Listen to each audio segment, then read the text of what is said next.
Hi, my name is Chris Adams, and welcome to Guitar in Perfect Fourths Tuning number 27, 6 ways to play a 2-octave major triad arpeggio in one hand position. That's kind of a mouthful, but as you'll see, it's just playing arpeggio, one note per string, and we're going to play 2 notes on one string. So, kind of like, why do we do this? It's really for getting the sound onto your hands and connecting your brain to your hands. It's not fast, it's not shredding. It's more so other things that you hear will make sense. And when someone says, oh, you play a triad in second position, you say, oh, this one. So by the end of this lesson, you're going to learn 6 ways to play a 2-octave arpeggio in the major scale, which is the same notes in the same order, at least the way I'm doing it. It's made up of 3 intervals: the major third, the minor third, and the fifth, and they're inversions. So you're going to have minor 6, major 6, and a fifth and a fourth as well. So, and you're going to understand why perfect fourths tuning makes learning this way easier, because instead of having to learn 3 different shapes, you learn 1 shape. So great. And then you have to learn a million shapes because it's guitar. But I'm sorry, links to some PDFs in the description and all my other stuff. So over here is the C major triad. It's all the notes kind of all over the place, and we're going to get to it, break it down shape by shape. If you watch some of my videos from before, you'll recognize some of the shapes.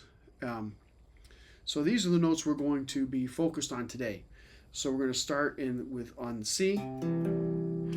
So we're going to start on the 8th fret, and we're going to play the C and the major third, and we're going to play the E and the G and the G between the 5th and the root, and then we're going to play the root and the 3rd. So we see, so that's where we have the same octave. So this is in symmetry going this way on the neck, like the bad way that most of us don't learn how to play. But since it's symmetrical, it's easy to do. So anyway, we're here. We're on the 5th fret of the G string here. Right? E, A, D, G. Yeah.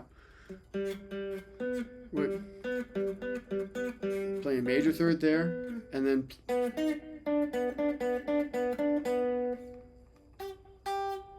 whoops. I missed a string. So, sorry. We're on the G string. All right. Now we're on the... G string.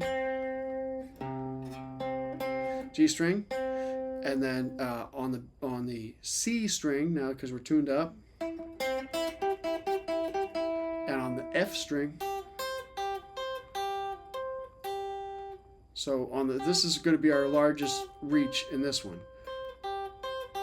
But for playing this, we're only going to repeat. So this is all the notes we're going to play, and it's going to sound the same because it's the exact same notes in the same order. We're just going to play it differently. And by the time you get to the end, it's going to be clear to you. And I'm going to show you 6 paths, and they're all paths we've gone over in the past. So this is a continuation of things I've gone over in the past, but it's not super hard. You can probably pick it up as we go. And there's going to be 7 notes altogether, 2 triad shapes, and the last octave. So 1, 2, 3, 4, and we're starting over again with our octave. 4, 5, 6, octave, 8. Or sorry, 7 notes, 2 triads and the second octave.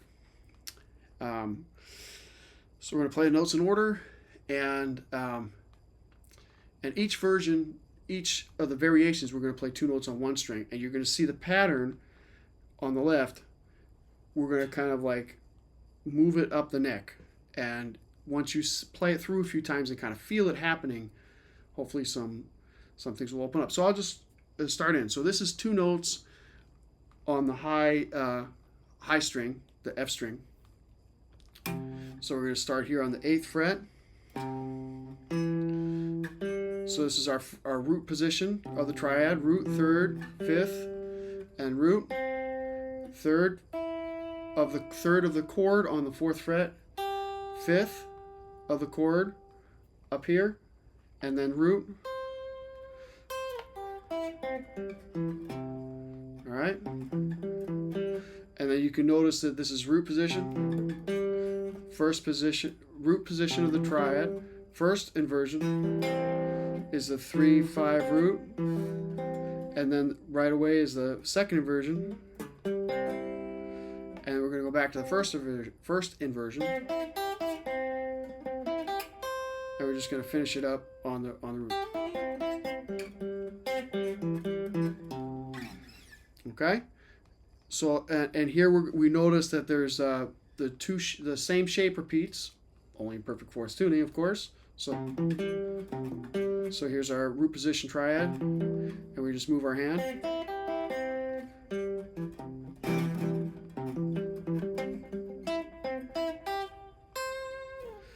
Okay, so the next one, we're going to play 2 notes on the second string, and notice how it collapses. So this kind of go from here to here is kind of big stretch, but once we do the one string over, it gets much more compact. So we start here again. So same notes: root, third, fifth, octave, and we're going to go third, fifth, octave.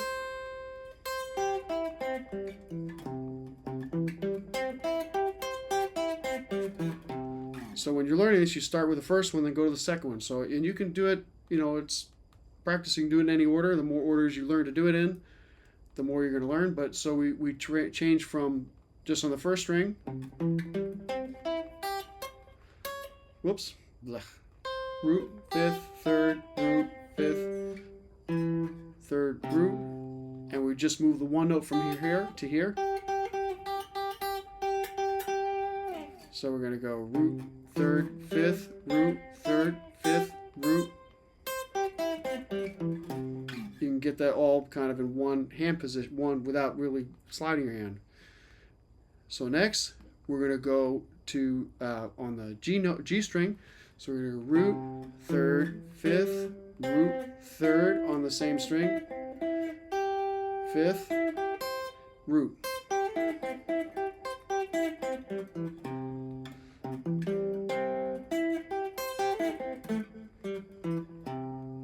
And so in this one, we can see that there's the first inversion repeats itself. So we start with the root note, and then we can have this.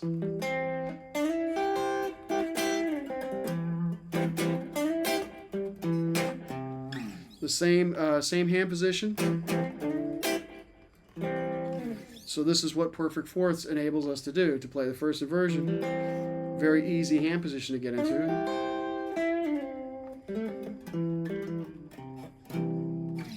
Okay, then next we're going to play it on the D string. So root, third, fifth, and then up to the root, third, fifth, root.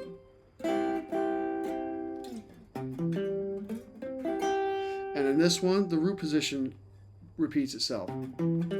And you just move your hand.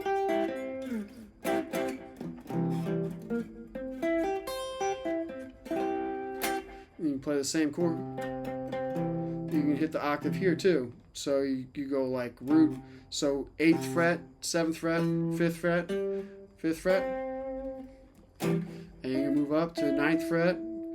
10th. Sorry, what am I doing here? 10th fret, 9th fret, 7th fret. Okay. Now we're going to go on to the 5th string. So this is very compact, and it's almost like the E-shaped chord, the E-shaped cowboy chord, but on the top 2 strings, you'll see here they're 1 fret back from how we normally play them because they're with fourths. Anyway, here we go. So root, third, and now I'm going to start with my middle finger in this case. Third, fifth, root, third, fifth, root. So this, I mean, you can see where the root repeats. And if we had an odd number of strings, like a 7-string guitar or a 9-string guitar, you'd be able to complete the octave there. And now we're going to do 2 notes on the bottom string, the 6th string. So we're going to start with that major third interval there. So root, third, fifth, root, third, fifth, root.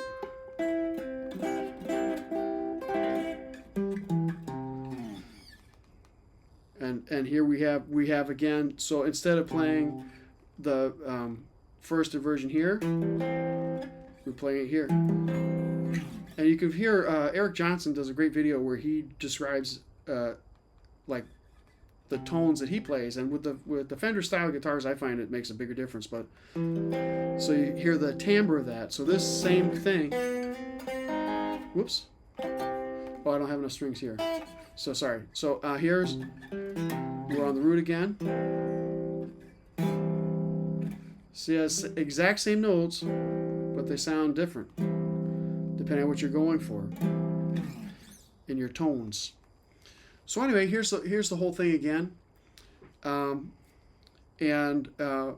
when you're practicing this, and some other videos I'll go more into it, but you can do it with pairs of notes, Dyads and Triads. So you play two at once.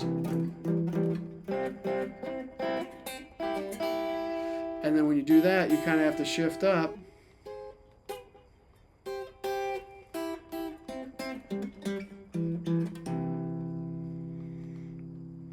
Okay, so that's more of that for another video. But anyway, hope you learned something. Thanks for watching. You can get more information from my books over here. And you can always love having you follow me on my website here. I talk about guitar stuff. I have lots of goodies, some free PDFs. I talk about writing computer code. I have books that I created. I have let me see, what do I have?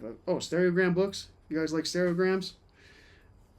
I have this, my guitar book. The guitar book is this is all 3 volumes at once of my Triads book, and it's similar diagrams, and just with the approach of just working through methodically through all the variations. And I find that once you do that, you have a lot more freedom. Anyway, thanks for watching, and have a great day.